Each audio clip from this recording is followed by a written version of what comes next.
नमस्कार दोस्तों, प्रभा चिंतन में आपका स्वागत है। आज सुनिए खुशवंत सिंह जी की लिखी कहानी एक औरत की तस्वीर। मेरी दादी माँ और सब दादियों की तरह बूढ़ी थीं। मैं 20 साल से उनकी ऐसी ही झुर्रियोंदार बूढ़ी काया देख रहा था। लोग कहते थे कि वह कभी युवती और सुंदर थी और उनका पति भी था, पर इस पर विश्वास करना कठिन था। मेरे दादा का चित्र बाहर के बड़े कमरे में दीवार पर लगा था। वे ढीले से कपड़े पहनते थे और सिर पर बड़ी पगड़ी थी। लंबी सफ़ेद दाढ़ी सीने पर नीचे तक फैली थी और वे कम से कम 100 वर्ष के लगते थे। वे ऐसे नहीं लगते थे जिनके एक पत्नी और कई बच्चे थे। ऐसे लगते थे जिनके ढेर सारे एक औरत पोते पोतियां ही हो सकते थे। और दादी के बारे में तो यह विचार कि वह कभी सुंदर और जवान भी रही होंगी एकदम गलत लगता था। वहाँ की तस्वीर हमें बताती थी कि बचपन में वह क्या खेला करती थी। उनके ये विचार हमें बहुत बेहुदा और भौड़े लगते थे और हम ये बातें उनकी सुनाई देवी देवताओं और मसीहों की कहानियों की तरह सुनकर भूल जाते थे। उनका कद हमेशा छोटा, शरीर मोटा और कमर झुकी झुकी रहती थी। उनके चेहरे पर एक दूसरे को काटती हुई बहुत सी झुर्रियाँ थीं, जो हर जगह से निकलकर हर किसी जगह तक दौड़ती नजर आती थी। हमारा मानना था कि वह हमेशा ऐसी ही थीं। वह बूढ़ी थीं, बहुत ज़्यादा बूढ़ी, इतनी ज़्यादा कि और बूढ़ी हो ही नहीं सकती थी और पिछले 20 साल से ऐसी ही बनी रही थी। वह सुंदर तो हो ही नहीं सकती थी, अच्छी जरूर लगती रही होंगी। वह झक सफ़ेद कपड़े पहने घर भर में उचक उचक कर घूमती रहती थी, एक हाथ कमर पर रखे कि संतुलन बना रहे और दूसरे हाथ में सुरमिनी जिसे वह हमेशा जपती रहती थी। उनके चांदी की तरह चमकते बाल पीले टेढ़े मेढ़े चेहरे पर बेतरतीब फैले होते और ओंठों से भजन बुदबुदाती रहती थी। हाँ, वह बहुत अच्छी लगती थी। वह पहाड़ों पर सर्दी के दृश्य की तरह थी, चारों तरफ सफ़ेद बर्फ से ढकी, जो शांति और संतोष की भावना जगाती है। दादी माँ और मैं बहुत अच्छे मित्र थे। मेरे माता पिता जब शहर रहने गए तो मुझे उनके पास छोड़ गए थे और हम हमेशा साथ रहते थे। वह मुझे सवेरे जगाती और स्कूल के लिए तैयार करती। मुझे नहलाते धुलाते और कपड़े पहनाते समय वह मीठी आवाज़ में प्रार्थना इस तरह गुनगुनाती रहती जिससे वह मुझे भी याद हो जाए। मुझे उनकी आवाज़ अच्छी लगती थी, इसलिए मैं सुनता तो रहता, लेकिन मैंने याद करने की जहमत नहीं मोल ली। फिर वह मेरी लकड़ी की पाटी लाती, जिसे उसने पहले ही साफ करके और खड़िया से पोत कर रखा होता था, और सरकंडे की कलम और मिट्टी का बुदका सब एक थैले में रखकर मुझे पकड़ा देती। इसके बाद हम शाम की रखी बासी रोटी पर जरा सा घी और शक्कर चुपड़ कर नाश्ता करते और स्कूल के लिए चल पड़ते। वह कुछ और बासी रोटियां साथ रखती जिन्हें वह रास्ते के कुत्तों को खिलाती चलती थी। दादी माँ मेरे साथ हमेशा स्कूल इसलिए जाती थी क्योंकि वह गुरुद्वारे का ही हिस्सा था। ग्रंथी हमें वर्णमाला और सवेरे की प्रार्थना सिखाता था। हम बच्चे बरामदे में दोनों तरफ कतार बनाकर बैठ जाते और गाने के स्वर में वर्णमाला या प्रार्थना दोहराते रहते और दादी माँ भीतर जाकर ग्रंथ साहब का पाठ करती। जब दोनों का काम पूरा हो जाता, हम एक साथ वापस घर लौटते। इस दफ़ा गांव के कुत्ते गुरुद्वारे के दरवाजे पर हमें मिलते। वे हमारे पीछे चलते, दादी माँ द्वारा फेंकी जाने वाली रोटियों के लिए लड़ते झगड़ते घर तक आते। जब हमारे माता पिता शहर में आराम से रहने लगे, तब उन्होंने हमें भी बुला भेजा। अब हमारी घनिष्ठता खत्म हो गई। दादी माँ का मेरे साथ स्कूल आना बंद हो गया। मैं बस से अंग्रेजी स्कूल जाने लगा। यहाँ सड़कों पर कुत्ते नहीं होते थे, इसलिए दादी माँ ने घर के आंगन में पक्षियों को चुग्गा डालना शुरू कर दिया। समय बीतने के साथ हमारा मिलना जुलना भी कम होने लगा। कुछ दिन तक तो वह मुझे सवेरे जगाकर स्कूल जाने के लिए तैयार करती रही। जब मैं घर लौटता तो वह पूछती कि आज गुरुजी ने क्या सिखाया है।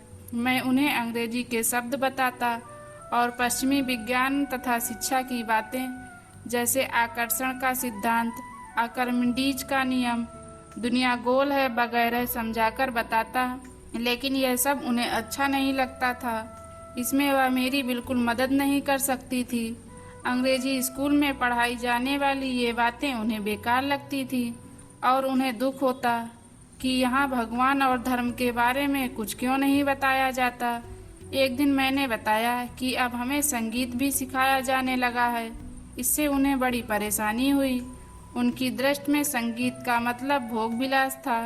वह वैश्याओं और भिखारियों के लिए ही था और सब लोग इससे दूर रहते थे। इसके बाद उन्होंने मुझसे बात करना बहुत कम कर दिया। जब मैंने यूनिवर्सिटी में दाखिला लिया, मुझे एक अलग कमरा दे दिया गया। अब हमारा संबंध एकदम खत्म हो गया। दादी माँ ने चुपचाप यह अलगाव स्वीकार कर लिया। अब वह हर वक्त चरखा चलाती रहती और किसी से बात नहीं करती थी। सवेरे से शाम तक वह सूत काटती और भजन गाती रहती थी। सिर्फ शाम के वक्त वह थोड़ी देर के लिए उठती और चिड़ियों को खाना खिलाती। बरामदे में आराम से बैठी वह रोटियों के छोटे छोटे टुकड़े करती, उन्हें चिड़ियों को डालती रहती और चिड़ियों का झुंड उनके इधर उधर चू चू करता, खाता और उड़ता रहता। कई चिड़ियाँ उनके कंधे पर, हाथों और पैरों पर और सिर पर भी बैठकर खाती और चोंचे मारती, लेकिन वह उन्हें उड़ाती नहीं थी, बल्कि मुस्कुराकर रह जाती थी। उनके लिए दिन का सबसे सुखी समय यही आधा घंटा होता था। जब मैं उच्च शिक्षा के लिए विदेश जाने लगा, तब मैंने सोचा कि दादी माँ इससे बहुत दुखी होंगी। मुझे 5 साल बाहर रहना था और इस बीच पता नहीं क्या हो जाए, लेकिन दादी माँ ज्यों की त्यों रहीं। उन्होंने कोई दुख प्रकट नहीं किया। वे स्टेशन मुझे छोड़ने आईं और धीरे धीरे प्रार्थना करती रहीं। उनके हाथ में माला थी जिसे वह चुपचाप जपती रहीं। उन्होंने मेरा माथा चूमा और जब मैं चलने लगा तो मुझे लगा कि उनका यह चुंबन मेरे लिए कितना कीमती है, लेकिन मैं जो सोचता था वह नहीं हुआ। 5 साल बाद जब मैं वापस लौटा तो वह मुझे स्टेशन लेने आई। वे उतनी ही बूढ़ी लग रही थी जितनी मेरे जाने के दिन थी, उससे एक भी दिन ज़्यादा नहीं। उन्होंने कुछ नहीं कहा और मुझे अपनी बाहों में भर लिया।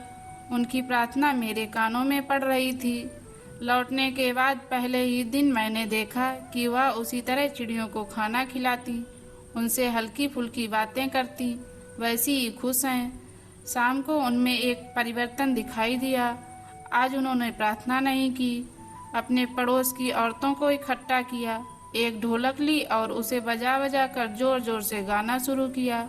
कई घंटे वह इसी तरह ढोलक पर गाती बजाती योद्धाओं की घर वापसी के गीत गाती रहीं। हमें उन्हें समझाकर रोकना पड़ा कि इससे उनका तनाव बढ़ेगा।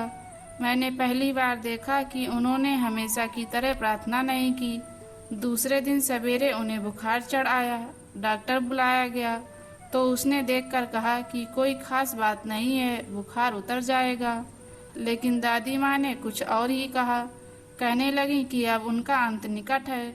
उन्होंने कहा कि कई घंटे से प्रार्थना नहीं की है, इसलिए अब वह किसी से बात नहीं करेंगी, बल्कि सारा समय प्रार्थना में ही बिताएंगी। हमने उनका विरोध किया, लेकिन हमारी बातों को नज़रअंदाज करके वह शांतिपूर्वक खाट पर लेटी चुपचाप सुमिरन फेरती प्रार्थना करती रहीं।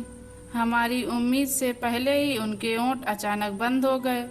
सुमिरनी हाथ से गिर पड़ी और आंखें बंद हो गईं। उनका चेहरा हल्का पीला पड़ गया और हम समझ गए कि वह नहीं रहीं।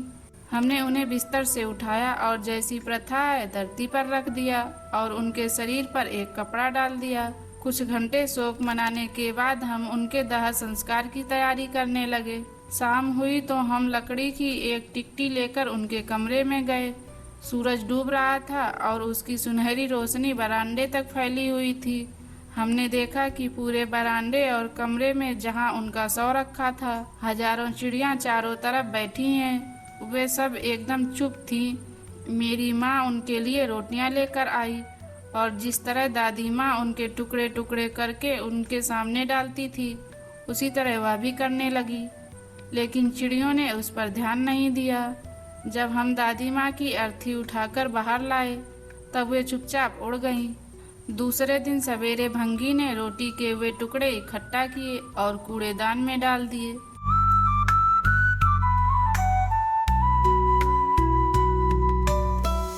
दोस्तों, ये कहानी आपको कैसी लगी हमें कमेंट के माध्यम से बताइए और चैनल को सब्सक्राइब करना मत भूलिएगा।